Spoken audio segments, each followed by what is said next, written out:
নোয়াখালী সদর উপজেলার নিরাপত্তা প্রহরীকে অস্ত্রের মুখে জিম্মি করে এক দুর্ধর্ষ ডাকাতির ঘটনা ঘটেছে। 12 জুলাই শুক্রবার মধ্যরাতে উপজেলার এওজবালিয়া ইউনিয়নের চর সুল্লুকিয়া খাসেরহাট বাজারের 11টি দোকানে এই ভয়াবহ ডাকাতি সংঘটিত হয়েছে বলে অভিযোগ ভুক্তভোগী ব্যবসায়ীদের। তারা জানায় সংঘবদ্ধ একদল ডাকাত দেশীয় অস্ত্রশস্ত্র নিয়ে গভীর রাতে বাজারে প্রবেশ করে। এ সময় বাজারের দায়িত্বে থাকা নিরাপত্তা প্রহরীকে অস্ত্রের মুখে জিম্মি করে পিলারের সাথে বেঁধে রাখে। পরে বাজারের দোকানগুলোর সিসিটিভি ডিভাইস ভেঙে 11টি দোকানে থাকা নগদ অর্থ ও মালামাল সহ প্রায় 10 থেকে 12 লাখ টাকার মালামাল লুট করে নিয়ে যায়।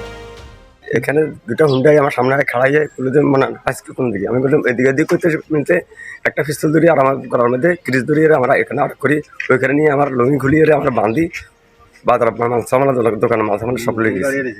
আমার লুঙ্গি ছিড়িয়ে আমরা বাঁধি ওই লুঙ্গি অবস্থা আমি বসে রয়েছি। আর এলাকার লোকজন নাই আমাকে এখান থেকে উদ্ধার করে।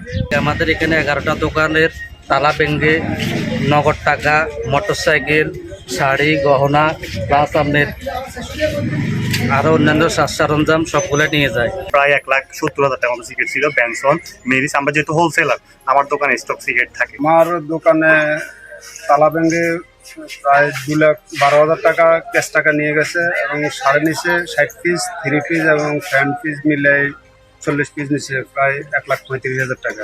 স্থানীয়রা জানায় এই ঘটনায় ব্যবসায়ীদের বেশ অসহায়ত্বের মধ্যে দিয়ে দিন কাটাতে হচ্ছে। জানমালের নিরাপত্তার স্বার্থে এসব ডাকাত নির্মূলে প্রশাসনকে এগিয়ে আসার অনুরোধ জানান তারা। আমাদের এই ঘটনাটা হওয়ার পরে আমাদের এমপি মহোদয়, চেয়ারম্যান সাহেব প্রশাসনকে অবগত করেছে।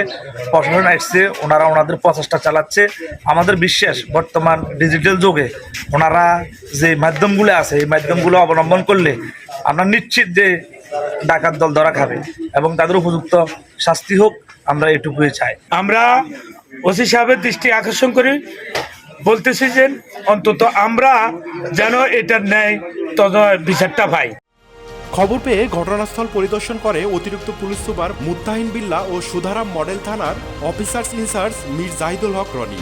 এ বিষয়ে তারা যথাযথ ব্যবস্থা গ্রহণ করবেন বলেও জানিয়েছেন। এই বাংলা নিউজ ডেস্ক।